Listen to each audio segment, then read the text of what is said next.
ونعوذ بالله من شرور أنفسنا ومن سيئات أعمالنا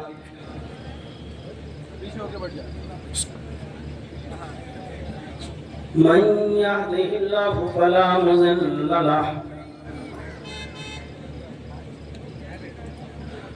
ومن يضلله فلا هادي له وأشهد أن لا إله إلا الله وحده لا شريك له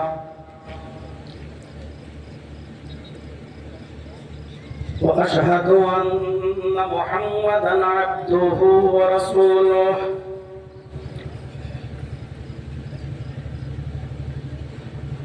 أما بعد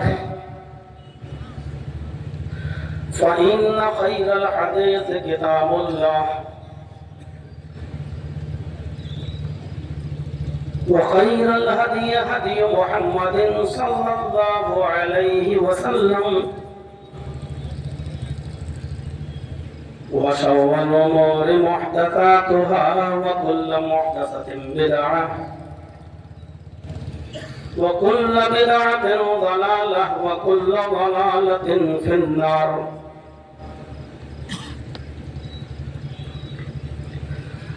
أعوذ بالله من الشيطان الرجيم. بسم الله الرحمن الرحيم.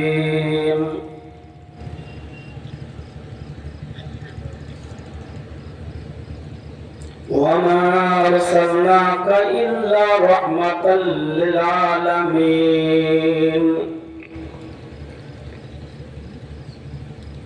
رب اشرح لي صدري ويسر لي أمري واحلل عقدة من لساني يفقهوا قولي.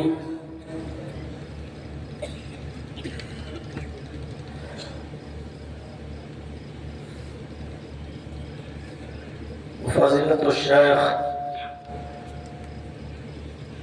محمد ابراہیم مدنی حفظہ اللہ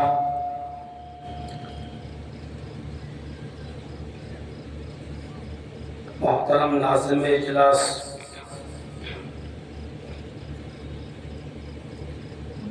فضیلت الشیخ ڈاکٹر سید معراج ربانی حفظہ اللہ اسٹیج پر تشریف فرما دیگر معقر علماء کرام اور بالخصوص اس اجلاس کے روح رواں جناب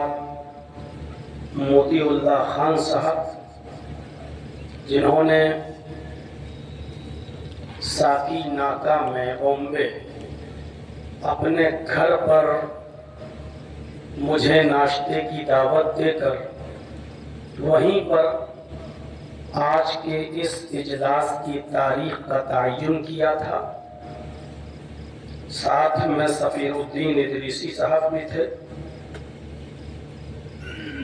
اور ان کی کڑی محنت رہی ہے اس اجلاس کو کامیاب کرنے میں. اور بغلاوا اٹوا اور اس کے اطراف و اکناف سے قرب و جوار سے تشریف لائے ہوئے معزز سامعین حضرات، پردہ نشین اسلامی خواتین، ماں اور بہنوں، قوم و ملت کے لائق پر نوجوانوں، عزیز بچوں، عام طور پر اس وقت آپ کے یو پی ایسٹ میں خاص طور پر بستی، گونڈا، سدھارتھ نگر، بلرام پور اس علاقے میں رات کے 2 بجے تک پروگرام ختم ہو جاتے ہیں. بہت کم پروگرام ایسے ہوتے ہیں جو فجر تک چلتے ہیں، عام طور پر ختم ہو جاتے ہیں. میں بہت بہت آبھاری ہوں اور شکریہ ادا کرتا ہوں پولیس پرشاسن کا کہ انہوں نے یہ ساتھ دیا اور اس اجلاس کو شانتی پوروک طریقے سے ہونے میں ہماری ہیلپ کی. خاص طور پر سی او صاحب اور ان کی پوری ٹیم جو یہاں آئی ہے، اور اس وقت بھی وہ اس اجلاس میں شریک ہیں اور اس اجلاس کو کامیاب بنانے میں ہمارا پورا تعاون کر رہے ہیں، پوری ہیلپ کر رہے ہیں، ان کا میں بہت بہت آبھاری ہوں، شکر گزار ہوں، اور مجھے امید ہے کہ اس اجلاس کو کامیاب بنانے میں آگے بھی وہ ہمارا ساتھ دیں گے۔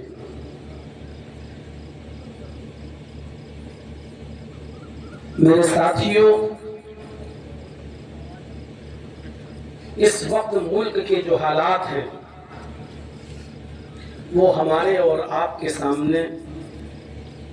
سب دکھائی دے رہے ہیں، اور اس وقت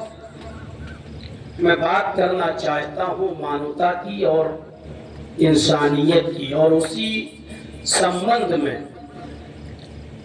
اسی تعلق سے یہ اجلاس یہاں منعقد کیا گیا ہے۔ اس کا نام ہی رکھا گیا ہے احترام انسانیت۔ یہ احترام انسانیت کانفرنس ہمیں بہت کچھ درس دیتی ہے اور بہت کچھ سکھاتی ہے، اور میں یہ کہوں کہ دین اسلام دین انسانیت ہے تو یہ غلط نہیں ہوگا، کیونکہ انسانیت کا سب سے بڑا درس اور انسانیت کا سب سے بڑا سبق اگر ہمیں کہیں ملتا ہے تو وہ ہمیں اسلام مذہب کے اندر ملتا ہے۔ قرآن کریم کی اس ایک آیت سے آپ اندازہ لگا سکتے ہیں کہ اس ایک آیت کے اندر کتنی بڑی بات کہہ دی گئی ہے۔ اللہ تبارک و تعالیٰ نے فرمایا، من قتل نفسا بغیر نفس او فساد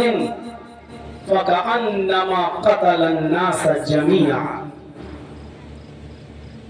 میں سمجھتا ہوں کہ اگر انسانیت کی تعلیم پر اس کے علاوہ کچھ اور نہ کہا جاتا تو صرف یہی ایک آیت کافی تھی پوری انسانیت کو یہ سمجھانے کے لیے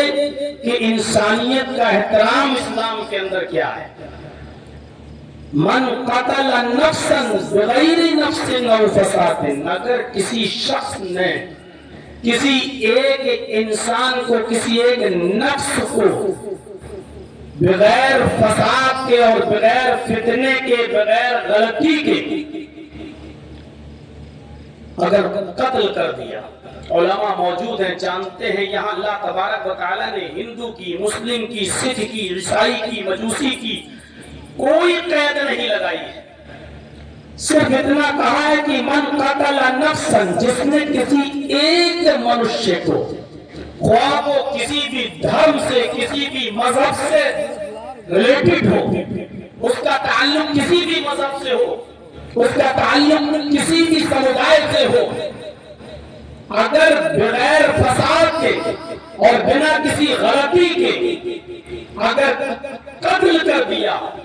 تو قتل کرنے والا یہ نہ سمجھے کہ وہ ایک منشیہ کو قتل کر رہا ہے، قاتل یہ تصور نہ کرے کہ وہ ایک انسان کو مار رہا ہے۔ اللہ تبارک و تعالیٰ نے فرمایا قتل الناس جميعا، اس نے پوری انسانیت کا مرڈر کر دیا، اس نے پوری انسانیت کا قتل کر دیا۔ قتل الناس، قتل المسلمین جميعا نہیں کہا، قتل المؤمنین جميعا نہیں کہا کہ اس نے سارے مسلمانوں کو قتل کر دیا، اس نے سارے مومنوں کو قتل کر دیا، نہیں، بلکہ اللہ تبارک و تعالیٰ نے کہا کہ اگر کسی شخص نے کسی ایک انسان کو، ایک نفس کو، نفس واحد کو قتل کر دیا تو وہ ایک انسان کا قاتل نہیں ہے، وہ ساری دنیا کے انسانوں کا قاتل ہے۔ یہ ہے قرآن کریم کی تعلیم، ایک انسانیت کے قتل کو ساری انسانیت کا قتل قرار دیتا ہے۔ قرآن کی اس آیت سے اگر ہم مسائل کا استنباط کریں تو بہت سے مسئلے نکلتے ہیں۔ احترام انسانیت ہمیں یہ بھی سکھلاتی ہے، قرآن کی اس آیت سے یہ مسئلہ بھی نکالا جا سکتا ہے کہ اگر ہم دنیا میں کسی شخص کو اس کی ماں کی گالی دے رہے ہیں تو ہم صرف ایک انسان کو اس کی ماں کی گالی نہیں دے رہے ہیں، بلکہ پوری دنیا کے انسانوں کی ماں کو ہم گالی دے رہے ہیں۔ یہ احترام بتلاتا ہے ہمیں اسلام۔ میرے پیارے ساتھیوں، اسلام کی تعلیمات یہ ہے کہ اگر کوئی شخص روزے سے ہے اور وہ روزہ بھی نفلی نہیں ہے بلکہ فرض روزہ ہے اور روزے کا افطار ہونے کا ٹائم بھی ابھی صرف آدھا ایک گھنٹہ اگر باقی رہ گیا ہے، لیکن آپ کے پڑوس میں رہنے والا کوئی نان مومن، کوئی مسلمان نہیں، غیر مسلم اگر بیمار ہو گیا، اس کو آپریشن کی ضرورت ہے اور آپ کا بلڈ اس کے بلڈ سے ٹچ ہو رہا ہے اور ڈاکٹروں نے کہا کہ ارجنٹ سے مجھے خون کی ضرورت ہے، اگر نہیں دیا گیا تو یہ بچہ یا یہ آدمی آدھے گھنٹے میں مر جائے گا، ایسے موقع پر اگر صرف وہی ایک مسلمان کا خون، اس کا بلڈ اس کو بچا سکتا ہے کیونکہ وہی ڈیلی کر رہا ہے، وہی میچ کر رہا ہے، تو اسلام یہ کہتا ہے کہ ایسے موقع پر تم اپنا بلڈ نکلواؤ۔ اگر تم خود صحت مند ہو اور تمہاری جان کو کوئی خطرہ لاحق نہیں ہوتا ہے تو تم اپنا بلڈ دے کر اس غیر مسلم کی جان بچاؤ۔ اور اگر اس سلسلے میں تمہیں روزہ توڑنا ہو تو روزہ توڑ دو، کیونکہ یہ 5 ml 10 ml کی بات نہیں ہے، پورا آپ کو 200-300 ml بلڈ دینا پڑ رہا ہے، چکر آ سکتے ہیں، غشی آ سکتی ہے۔ ایسے میں اگر روزہ توڑنا پڑ رہا ہے تو توڑ دو، کیونکہ روزے کی قضا تو بعد میں ہو جائے گی، لیکن اگر وہ مر گیا تو پھر اس کو دوبارہ زندگی نہیں مل سکتی ہے، اس کی جان بچانا تمہارے لیے ضروری ہے۔ یہ ہے اسلام کی تعلیمات کہ اگر تمہاری جان، اگر تمہارے بلڈ سے کسی کی جان بچ رہی ہے تو اپنا بلڈ دے کر اس غیر مسلم کی جان بچاؤ۔ اسلام اجازت دیتا ہے کہ اپنا بلڈ دے کر اس کی جان بچاؤ۔ اگر روزہ توڑنا پڑ رہا ہے تو روزہ توڑ دو، یہ ہے اسلام کی تعلیم۔ میرے پیارے ساتھیوں، ہمیں غور کرنا چاہیے کہ نبی اکرم صلی اللہ علیہ وسلم نے جو ایمان کی 70 سے زیادہ شاخائیں بتائی ہیں، ایمان کی 70 سے زیادہ شاخائیں بتائی ہیں اور کہا کہ ایمان بضع وسبعون شعبۃ، کہ ایمان کی 70 سے زیادہ شاخائیں ہیں، فافضلها قول لا الہ الا اللہ، اور ایمان کی سب سے افضل شاخ لا الہ الا اللہ کا کہنا ہے، اور وہی پر فرمایا وَأَدْنَاهَا، ایمان کی کمتر درجے کی شاخ یہ بھی ہے کہ عبادت الازان قریب، راستے میں کوئی تکلیف دہ چیز پڑی ہوئی ہے تو اس تکلیف دہ چیز کو ہٹا دو۔ یہ نہیں کہا کہ وہ اگر اس پر غیر مسلم گزر رہے ہیں تو پڑی رہنے دو، اگر کوئی غیر مسلم پتھر سے ٹھوکر کھا کے گر رہا ہے تو گرنے دو، اگر کسی غیر مسلم کا پیر کیلے کے چھلکے پر رکھنے سے اگر پھسل کر اس کی جان جا رہی ہے تو جانے دو، پڑا رہنے دو، نہیں، بلکہ کہا کہ وہ راستے سے کوئی بھی گزرے، چاہے ہندو ہو، مسلم ہو، سکھ ہو، عیسائی ہو، عورت ہو، مرد ہو، بوڑھا ہو، بچہ ہو، آپ کی ذمہ داری ہے اور یہ ایمان کی ایک شاخ ہے، ایمان کی ایک برانچ ہے، ایمان کا ایک شعبہ ہے کہ راستے سے تکلیف دہ چیز کو تمہیں ہٹانا ہوگا اور تکلیف دہ چیز کو ہٹا کر آپ راستے کو کلیئر کریے۔ یہ ایمان کے حصے سے اس کو جوڑ دیا ہے، یہ ہے اسلام کی تعلیم۔ میرے پیارے ساتھیوں، میں بتانا چاہتا ہوں آپ کو، ذرا غور سے سنیے گا، بخاری شریف کی روایت کے مطابق ایک عورت اللہ کے نبی صلی اللہ علیہ وسلم کے پاس آتی ہے اور آنے کے بعد کہتی ہے انی قد اصبت الحق یا رسول اللہ، اے اللہ کے رسول میں حق کو پہنچ چکی ہوں، اے اللہ کے رسول صلی اللہ علیہ وسلم میرا جرم اتنا بڑا ہے کہ اس پر میرے اوپر حد لاگو ہونا چاہیے۔ آپ نے پوچھا کیا جرم ہوا ہے؟ اس نے کہا اللہ کے رسول مجھ سے زنا کا ثبوت ہو گیا ہے، میں جنگل میں تھی، وہاں ایک چرواہا بھی تھا، میرا شوہر کئی مہینوں سے لاپتہ تھا، اس چرواہے سے ہماری آنکھیں چار ہوئی اور اس کے بعد پہاڑ کے ایک دامن میں جا کر میں نے اس چرواہے کے ساتھ زنا کر لیا ہے۔ اے اللہ کے نبی صلی اللہ علیہ وسلم میں اس چرواہے سے زنا کر بیٹھی ہوں۔ آپ نے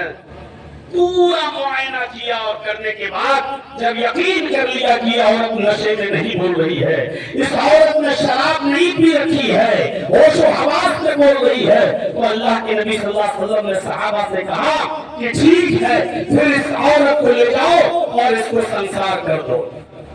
اس عورت کو سنسار کرنے کا حکم دیا۔ صحابہ کرام اس عورت کو جلدی کہنے لگے جلدی چلو تمہیں سنسار کیا جائے گا، پتھروں سے مار مار کے تمہیں ہلاک کیا لیکن وہ عورت کہنے لگی کہ آئے محمد رسول اللہ کے ساتھیوں، مجھے جلدی جلدی نہ لے چلو، میں زیادہ تیز سپیڈ میں نہیں چل سکتی، اس لیے کہ میں حاملہ ہوں، میرے پیٹ میں بچہ ہے۔ ذرا غور کریں، اور میڈیا کے افراد ہوں تو وہ اور زیادہ غور کریں میری بات کو،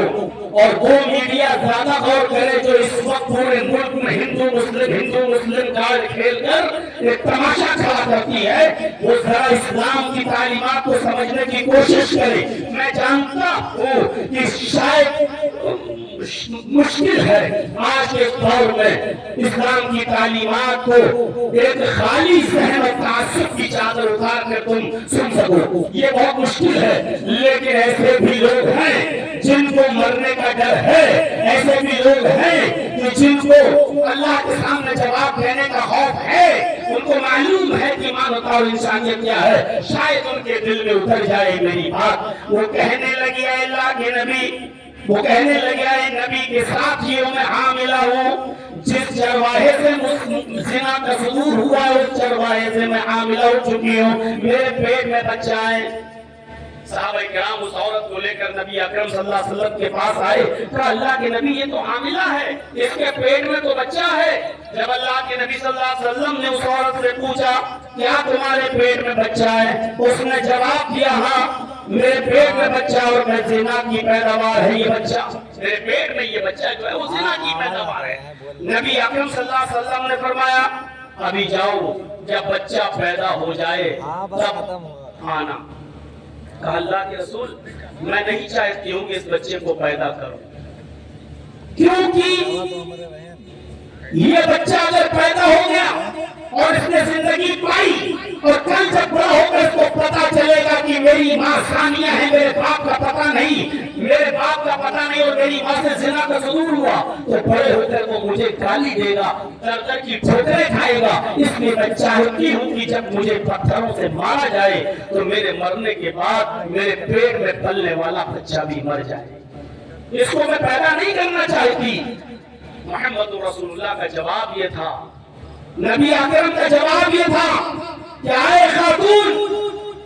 غلطی تیری ہے، تیرے پیٹ میں پلنے والے اس بچے کا کوئی قصور نہیں ہے، غلطی تیری ہے، تیرے پیٹ میں پلنے والے اس بچے کا کوئی قصور نہیں ہے، پھر تیری سزا اس بچے کو کیوں ملنی چاہیے؟ اس بچے کو بھی اس دنیا میں آنے کا حق ہے، اس بچے کو بھی اس دنیا میں وجود پانے کا حق ہے، اس بچے کو بھی نماز پڑھنے کا حق ہے، اس بچے کو بھی روزہ رکھنے کا حق ہے، اس بچے کو بھی حج کرنے کا حق ہے، اس بچے کو بھی اسلام کی تعلیمات پر عمل کرنے کا حق ہے، اس بچے کو بھی اپنی جنت بنانے کا حق ہے، پھر تیری سزا اس بچے کو کیوں دی جائے؟ سامعین کرام ذرا غور کیجیے، غور کیجیے، ہمارے غیر مسلم بھائی ہوں تو وہ بھی غور کریں۔ ہم سے تو یہی کہا گیا جب مجھ کو لایا گیا کہ ابھی تک ہمارے غیر مسلم بھائی بیٹھے ہوئے ہیں تو آپ کے انتظار میں، اگر بیٹھے ہیں تو سنیں اور اچھے طریقے سے سنیں کہ محمد رسول اللہ صلی اللہ علیہ وسلم نے جب یہ فرمایا کہ تیری سزا اس بچے کو کیوں دی جائے، اس بچے کو بھی اس دنیا میں آنے کا اور نمازیں پڑھنے کا، روزے رکھنے کا حق ہے، اپنی جنت بنانے کا حق ہے۔ جاؤ جب یہ بچہ پیدا ہو جائے تب آنا۔ یہاں جو انسان ہے، جس کے اندر انسانیت ہے، وہ غور کرے، ایک زانی بچہ، ایک زانیہ عورت کے پیٹ میں پلنے والا بچہ، جس کو ہماری زبان میں حرام بچہ کہا جاتا ہے، بلکہ کلیئر بھاشا میں اس کو حرامی کہا جاتا ہے، جس کے باپ کا پتہ نہ ہو۔ یہاں سے ذرا سوچئے اس بچے کے بارے میں نبی اکرم کیا کہہ رہے ہیں؟ اس بچے کو بھی اس دنیا میں آنے کا حق ہے، تیری غلطی کی سزا اس بچے کو کیوں دی جائے؟ ہماری ماں بہنیں جو بچے حلال ہیں وہ گرا دیتی ہیں۔ 4 لڑکیاں پیدا ہو گئیں، 5واں بھی حمل ٹھہر گیا، الٹرا ساؤنڈ میں چیک کرایا تو پتا چلا کہ یہ بھی لڑکی ہے۔ ڈاکٹر صاحب 4 بچیاں ہیں، یہ بھی بچی ہے، ہم اتنا جہیز کہاں سے لائیں گے، کیا کریں گے؟ وہ اپنے حلال اس کو بھی گرا دو، ہٹا دو، اس کو مار دو، اور صفائی کرا لیتی ہیں، ایبورشن کرا لیتی ہیں۔ غور کریں وہ ماں بہنیں، اسلام حرام اولاد کو بھی گرانے کی اجازت نہیں دے رہا ہے، تم کو اپنے حلال بچے گراتی ہو۔ وہ عورت چلی گئی اور جب بچہ پیدا ہوا تب وہ عورت اس بچے کو لے کر آئی اور آ کر کہنے لگی، اے اللہ کے نبی صلی اللہ علیہ وسلم دیکھیے 9 مہینے کے بعد میں نے اس بچے کو جنم دیا ہے، بچہ پیدا ہو گیا ہے، اب آپ اس بچے کو سنبھالیے اور مجھے سنسار کر دیجیے، آپ نے کہا تھا کہ بچہ پیدا ہو جائے تب آنا۔ امام کائنات نے جناب محمد رسول اللہ صلی اللہ علیہ وسلم نے اس بچے کو اپنی گود میں لیا۔ پڑھیے ذات المعاد علامہ ابن قیم کی، اس بچے کو امام کائنات نے محمد رسول اللہ نے اپنی گود میں لیا، حکم دیا صحابہ سے اب اس عورت کو سنسار کر دو۔ جیسے اس عورت کو دروازے کے باہر صحابہ کرام لے کر گئے، اس عورت نے بچے کی رونے کی آواز سنی، پلٹ کر کہنے لگی، اے اللہ کے نبی کیا آخری مرتبہ اس بچے کو میں اپنی پستان کا دودھ پلا سکتی ہوں؟ ہر مرنے والے سے اس کی آخری آرزو پوچھی جاتی ہے، آخری تمنا پوچھی جاتی ہے، کیا اس بچے کو دودھ پلانے کی میری تمنا پوری نہیں کی جا سکتی ہے؟ میں چاہتی ہوں کہ اس بچے کو آخری مرتبہ میں اپنی پستان سے لگا کر دودھ پلا دوں۔ رحمت للعالمین تو رحمت للعالمین پہ کیسے آپ کی رحمت یہ گوارا کر لیتی کہ ماں بچے کو دودھ پلانا چاہتی ہے اور میں بغیر دودھ پلائے اس بچے کی ماں کو مرنے کے لیے بھیج دوں؟ آواز دیا، آپ نے اس بچے کو اس بچے کی ماں کی گود میں دے دیا۔ اس عورت نے چہرہ پھیر لیا اور اپنی پستان سے اس بچے کو لگا لیا۔ بچے نے جب پیٹ بھر کر اپنی ماں کا دودھ پی لیا، پھر بچے کو محمد رسول اللہ صلی اللہ علیہ وسلم کی گود میں دے دیا۔ جس کے اندر انسانیت ہو وہ سنے، ناجائز بچہ جس کے باپ کا پتہ نہیں، عورت قبول کر رہی ہے کہ یہ زانی چرواہے کی اولاد ہے، اس ناجائز بچے کو امام کائنات اپنی گود میں لے رہے ہیں۔ یہاں اونچ نیچ ہو سکتی ہے، ذات برادری چل سکتی ہے،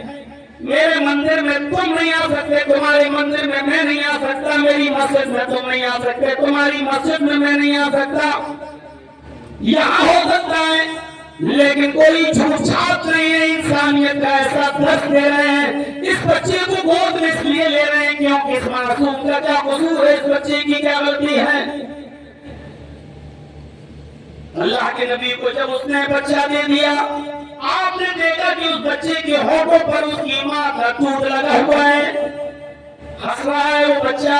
اپنی ماں کا دودھ اس کے ہونٹوں پر لگا ہوا ہے۔ وہ عورت دروازے کی طرف بڑھنے لگی اور صحابہ کرام سے کہتی ہے کہ لے کر چلو، اور جیسی وہ دروازے کو پار کرتی ہے، امام کائنات پھر آواز دیتے ہیں، اے عورت ادھر آ، اے خاتون ادھر آ۔ جیسی وہ عورت اندر آئی، آپ نے اس بچے کو اس کی گود میں دے دیا اور گود میں دے کر فرمایا، اے خاتون، اے عورت،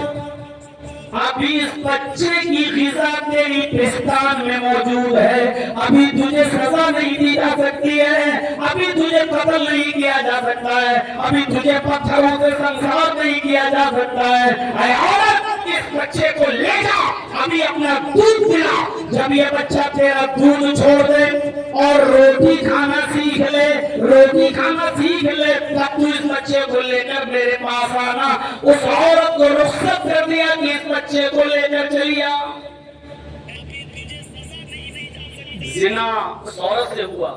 کہا جب بچہ پیدا ہو جائے تب آنا۔ جب بچہ پیدا ہو گیا تب کہتے ہیں اللہ کے رسول جب یہ بچہ دودھ چھوڑ دے، روٹی کھانا سیکھ لے تب آنا۔ گئی وہ۔ آج کل کسی مجرم کو آپ آزاد نہیں چھوڑ سکتے ہو،